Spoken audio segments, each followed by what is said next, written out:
Hi YouTubers! Today I'm going to be talking to you about 5 things that you should get if you're going to be increasing your physical activity or starting a new fitness regimen or just trying to get healthier in general. The first one is water. You need to be drinking a lot more water. If you are increasing your physical activity, then most likely you are going to be sweating more, which is going to be getting rid of water, and you need to be replenishing that water. I mean, you should be drinking a lot of it anyways. It's good for joints, it's good for organs, it's good for overall health. And especially if you're increasing your physical activity, you need to be drinking a lot more water than what you normally would be to replenish those muscles and recover better. If you have the money to spend on bottled water, by all means, I would highly recommend just getting a Brita filter. They're about $30 or $40. And they make disgusting tasting tap water very drinkable and very tasty, in my opinion. And actually, most of the bottled water that you would purchase is just filtered water that comes straight out of tap. And there's hundreds of articles saying the same thing. Sorry, Petey, my dog. The second item that you should already be actually using, but especially if you are increasing your physical activity, is a multivitamin. Our diet in today's world is not great at all. Most of the time we're really busy and we just grab whatever we can on the go because we're in a rush, and our daily nutrition is just not adequate, especially if we are trying to increase our health and our physical activity. Our diet is just not going to get us there. So we really need to incorporate a multivitamin into our everyday routines. If you are like me and you forget to do things daily, put these next to something that you do every single day. Like put it next to your toothbrush to help you remember to take these every day. Hopefully you brush your teeth every day. So these I think were like $3 at Walmart, and these are gummies. So they taste like gummy bears and they're delicious. So definitely incorporate a multivitamin into your fitness routine. The third item that we're going to talk about is shoes.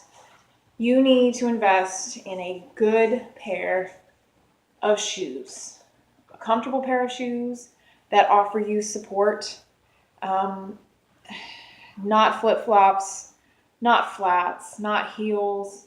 I mean, obviously these are not something that you want to wear to the office, but so they are kind of ugly, but these are comfortable. You need comfortable shoes that give you support, especially if you're planning on walking or running or doing any of those things. Your joints will be impacted a whole lot more with increased physical activity, and you definitely need a pair of shoes that can keep up with you. So stay tuned for a video on how to select a good pair of shoes. I can offer you a couple tips to do that if you are not very good at it. Definitely don't just go purchase a run-of-the-mill pair of tennis shoes, because that's most likely not going to be very adequate for fitness goals, depending on what they are. So stay tuned for a future video on how to do that, because mine are getting a little bit worn and I need to go buy me a new pair of shoes soon. So the next item we have is a fitness journal. If you are starting any kind of fitness routine, you should be keeping track of progress, especially if you have a goal in mind, like I want to lose 5 pounds or 10 pounds, or I want to do a 5K, or I want to lift, I don't know, 130 pounds, or whatever your goals are. Definitely keep a journal to record all of your progress. It can be a fitness journal like this one. I started out with this one. I think I bought this one for like $20 at GNC. It has a whole bunch of calorie information in here, and it's also pre-formatted with fields for you, like lifting fields here and cardio, some calorie stuff over here, a little check box here for water, which is pretty important, and then some other exercise. So you can get a already formatted one, if you're just starting out and you're not exactly sure what you need to record in here, I recommend getting one of these. But if you don't have 20 bucks to spend on it, or if you're just not really going to use half of that stuff in there, just get, composition book is like $2 at Walmart, or just a standard journal, and just go at it by yourself. You can make any kind of note in here that you want. For example, on this one for mine, I did leg day this day here. I did 5 sets of deadlifts at 135 pounds. And then the little arrow that I made over here is saying that I need to stay at that weight next week. So here, Eric, he's my husband. He also deadlifted, and his little arrow indicates that he wants to increase his weight next week. So make notes in your journal about how you feel with certain exercises. If you felt like it was too tiring, or it wasn't tiring enough, or it was really easy. We get busy in our day-to-day lives and we don't really keep track. It's hard to remember the progress that we made or how we felt doing a certain exercise, especially if we're doing it on a weekly basis for certain routines. So definitely keep track of that.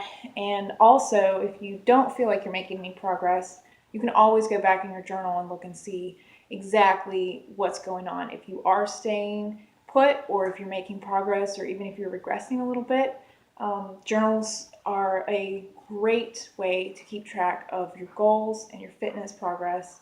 And they can also be a very encouraging tool just to look back and see how far that you've come. So definitely make sure that you keep a journal. And it's also kind of like an accountability aid. It's kind of like, hey, I didn't jot anything down today. I feel kind of bad. That happens to me all the time. So definitely get a journal. It's a very, very simple tool. It's very, very helpful. All right, so the 5th and final item that I have on here for you guys is a yoga ball.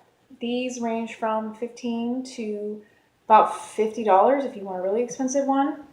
But you can do all kinds of workouts with a yoga ball that you wouldn't even think about doing. Lots of core exercises, especially, but you can do a lot of butt exercises if your goal is to get a nice booty.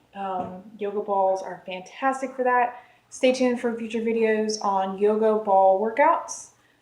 Yoga balls are not just for yoga, so don't think that they are, but they are 100% a essential item for any fitness person. Also, for desk people like myself, if you work in a desk and you're typing away at the computer all the time, the chairs that they give us are often not very good, and we find ourselves slouching, which can lead to back pain, and etc. and etc. Sit on a yoga ball at work. It will help you improve your posture and your core. You can still slouch on a yoga ball, so don't think that just because you're sitting on a yoga ball that you're great or good to go or whatever. It still does take some conscious, am I sitting right, just a little bit. But if you are a person who struggles with back pain like myself, the bounciness and just the comfort of this thing will help you keep your spine aligned, and it will ease back pain like nobody's business. Trust me, I sit on a yoga ball at work. It's fantastic. I would highly recommend it. So yoga ball is a fantastic tool. So just to recap, 5 essential things you need: water, multivitamin, a good pair of shoes, a fitness journal, and a yoga ball. If you guys have enjoyed this video, subscribe. I will have all kinds of other videos uploaded. And yeah, see you next time. Thanks.